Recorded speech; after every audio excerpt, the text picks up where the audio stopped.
ಸಾಮಾಜಿಕ ಭದ್ರತಾ ಯೋಜನೆಗಳ ಪರಿಷ್ಕರಣೆಗೆ ಸರ್ಕಾರ ಮುಂದಾಗಿದೆ. ಪಂಚ ಗ್ಯಾರಂಟಿ ಮಾತ್ರವಲ್ಲ, ಎಲ್ಲಾ ಸರ್ಕಾರಿ ಸ್ಕೀಮ್ ಅನ್ನ ಪರಿಷ್ಕರಣೆಯನ್ನ ಮಾಡಲಾಗ್ತಾ ಇದೆ. ಸಾಮಾಜಿಕ ಭದ್ರತಾ ಯೋಜನೆಗಳ ಪರಿಷ್ಕರಣೆಗೆ ಸರ್ಕಾರ ಮುಂದಾಗಿದೆ.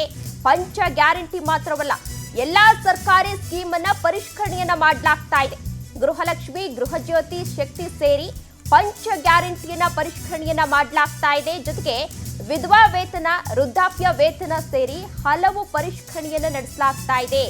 2 ದಿನಗಳಲ್ಲಿ ಪರಿಷ್ಕರಣೆಯನ್ನ ಆರಂಭಿಸಲು ಸರ್ಕಾರದಿಂದ ಈಗಾಗಲೇ ಚಿಂತನೆಯನ್ನ ಕೂಡ ನಡೆಸಲಾಗಿದೆ. ಗ್ಯಾರಂಟಿ ಸಮಿತಿ ಮೂಲಕ ಮರು ಅರ್ಜಿ ಸಲ್ಲಿಕೆಗೆ ಅವಕಾಶವನ್ನ ಕೂಡ ಕಲ್ಪಿಸಲಾಗಿದೆ. ಫೋಟೋ, ಆಧಾರ್ ಕಾರ್ಡ್ ಸಹಿತ ದಾಖಲೆಯನ್ನ ಒದಗಿಸಿ ಮರು ಅರ್ಜಿಯನ್ನ ಕೂಡ ಸಲ್ಲಿಸಬೇಕಾಗುತ್ತೆ. ಈ ಮೂಲಕ ಸರ್ಕಾರಿ ಯೋಜನೆಗಳ ದುರುಪಯೋಗ ಮಾಡಿಕೊಂಡುವವರ ವಿರುದ್ಧ ಕ್ರಮವನ್ನ ಕೂಡ ಕೈಗೊಳ್ಳಲಾಗುತ್ತೆ. ಯಾರ್ಯಾರು ದುರುಪಯೋಗವನ್ನ ಮಾಡಿಕೊಂಡಿದ್ದಾರೆ ಅವರ ವಿರುದ್ಧ ಕ್ರಮವನ್ನ ಕೂಡ ಕೈಗೊಳ್ಳಲಾಗುತ್ತೆ.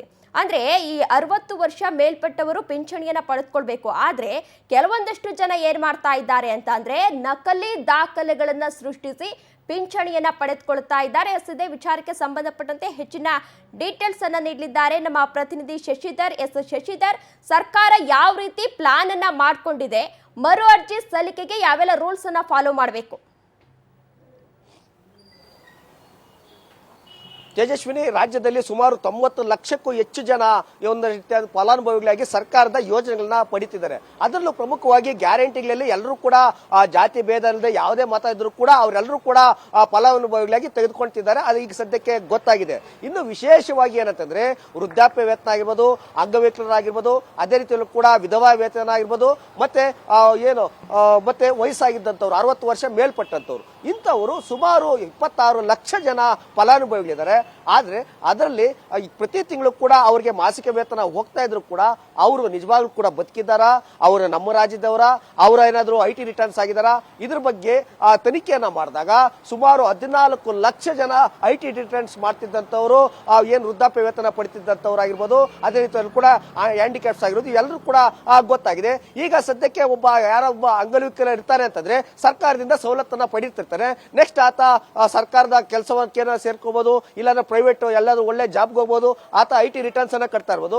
ಅದನ್ನ ಯಾರು ಫಾಲೋ ಅಪ್ ಮಾಡುವಂತ ಕೆಲಸ ಯಾರು ಕೂಡ ರಾಜ್ಯ ಸರ್ಕಾರದಿಂದ ಮಾಡ್ತಲ್ಲ. ಅದೇ ರೀತಿಯಲ್ಲಿ ಕೂಡ ಸಾಕಷ್ಟು ಜನ ಯಾರೆಲ್ಲ ಮಾಸಿಕ ವೇತನ ಪಡ್ತಿದ್ರು ಅಂತವರು ಸುಮಾರು 25 ಲಕ್ಷಕ್ಕೂ ಹೆಚ್ಚು ಜನ ಫಲಾನುಭವಿಗಳು ಅಕ್ರಮವಾಗಿ ಸರ್ಕಾರದಿಂದ ಒಂದಷ್ಟು ಅನುದಾನವನ್ನ ಪಡಿತಿದ್ದಾರೆ ಅಂತ ಫಲಾನುಭವಿಗಳಾಗಿದ್ದಾರೆ ಅಂತ ಹೇಳ್ಬಿಟ್ಟು ಒಂದಷ್ಟು ವರದಿಗಳು ಕೂಡ ಆಗಿದೆ.